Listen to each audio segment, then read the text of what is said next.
매우 감격스러운 순간과 그리고 안타까운 순간이 함께 찾아온 상황입니다.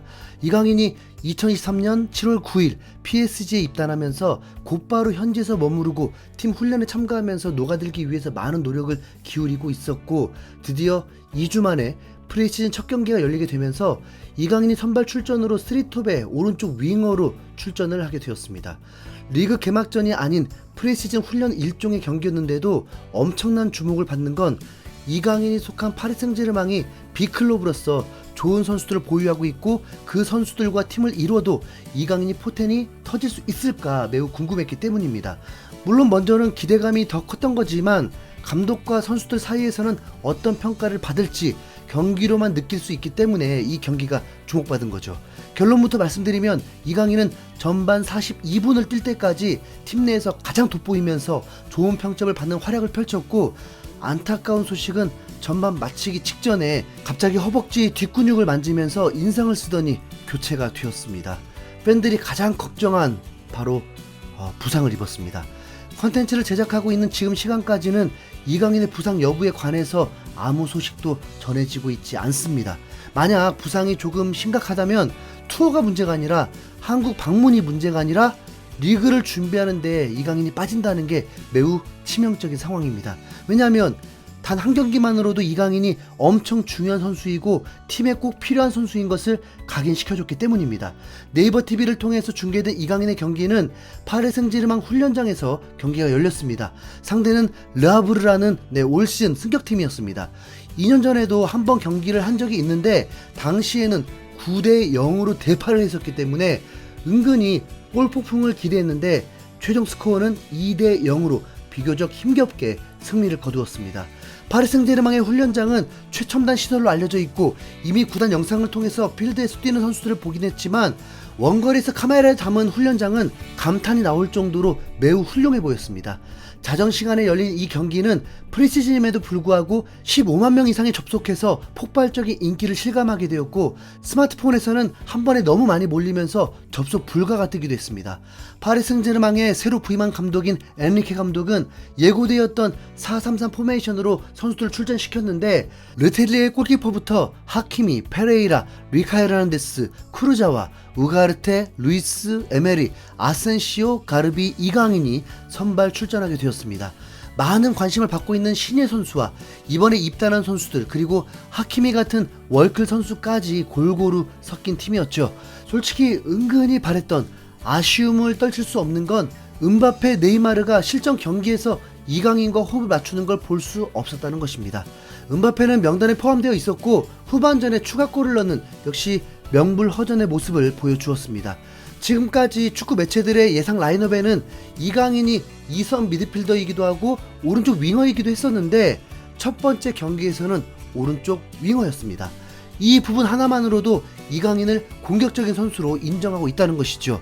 이강인은 경기 시작부터 가장 눈에 띄는 선수였습니다.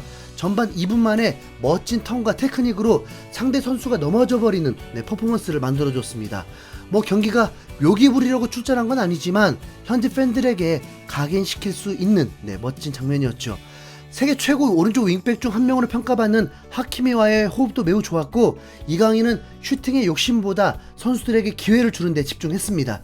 선수들이 몰려있는 작은 공간에서도 패스 플레이가 되면서 와, 이게 축구지 하는 감탄과 함께 이강인이 주눅은커녕 의심의 여지 없이 파리 선수 중에 핵심 선수가 될 것 같다는 확신까지 차게 되었습니다.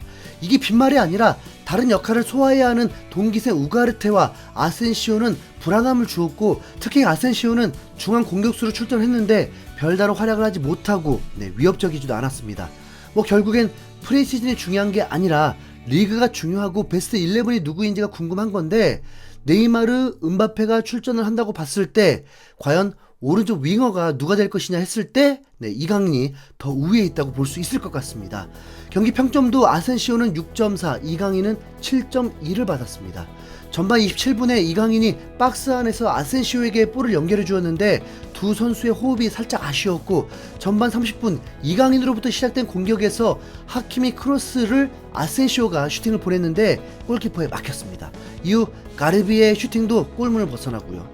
전반 38분에는 이강인이 박스 바로 근처에서 좁은 공간에서도 아센시오에게 패스를 내주면서 기회를 만들었고, 이강인이 침투를 했는데 아센시오는 슈팅을 시도했습니다. 이강인이 파울을 얻어내면서 프리킥 찬스도 있었는데, 그때도 왼발 킥이라면 이강인이 담당하게 된다는 듯 준비 자세를 취하기도 했습니다. 영국 디애슬레틱의 피터 루첼즈 기자는 이강인은 부상을 입기 전 최고였다, 오른쪽에서 흥미로운 활약을 보였고 필드를 오가며 하키미를 위한 공간을 만들어줬다, 호흡은 훌륭했다면서 극찬을 했습니다. 사실 U20 월드컵 골든볼 주인공 아닙니까? 마요르카보다는 강한 대한민국 국가대표로 출전해도 클래스가 다른 선수인 걸 이미 봤었는데 B클럽에 너무 제격인 이강인의 모습을 본다는 게 너무 기뻤던 거죠. 파리 생제르맹은 점유율이 거의 80% 육박하면서 사실상 방코트 경기였습니다. 이강인이 매우 눈에 띄면서도 아쉬운 건 경기에서 골이 없고 이강인도 패스에만 집중하고 있었다는 것입니다. 그렇게 전반전이 맞춰질 듯한 찰나에 이강인이 허벅지 뒷근육을 잡으면서 고통스러워하는 게 카메라에 잡히게 되었고, 이강인은 교체가 되었습니다. 매우 놀랄 수밖에 없는 어색한 장면이었습니다. 그동안 경기에서 어깨 형님들의 과격함으로 이강인을 넘어뜨리고 다치게 해도 햄스트링 부상은 거의 본 적이 없었고, 이 경기도 선수들이 100%로 뛰는 건 아니었기 때문에 부상이 찾아올 줄은 예상 못했습니다. 어디서 이 부상이 시작되었을까를 찾는 중 40분 상황에서 이강인이 볼터치가 살짝 길었는데, 이때 볼이 아웃되려고 할 때 왼발을 쭉 뻗으면서 오른발을 착지를 할 때 여기서 문제가 생긴 게 아닐까 조심스럽게 추측해 봅니다. 현지 팬들도 파리의 저주가 또 시작됐다면서 안타까워하기도 하고, 전반전만큼은 이강인이 최고였다는 것을 인정하는 분위기였습니다. 심지어는 메시보다 낫다는 평가도 있었고, 이강인이 매우 기대된다는 현지 팬들의 반응도 있었습니다.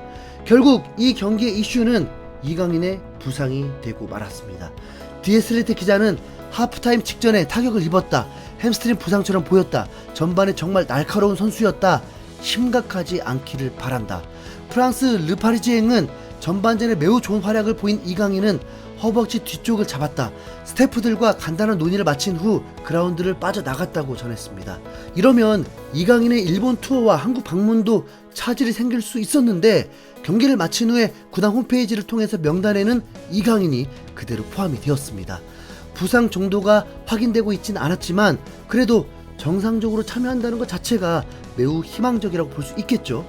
그런데 충격적인 다른 소식은 프레시즌 경기에서도 출전하고 마지막 골까지 넣었던 음바페가 일본 방문 명단에 포함되지 않았습니다. 이건 시사하는 바가 매우 크죠. 팀의 핵심 선수가 프레시즌에 포함되지 않았다는 것은 일본과의 계약 문제에도 지장이 있을 텐데, 그만큼 구단은 뭔가 단호한 듯합니다.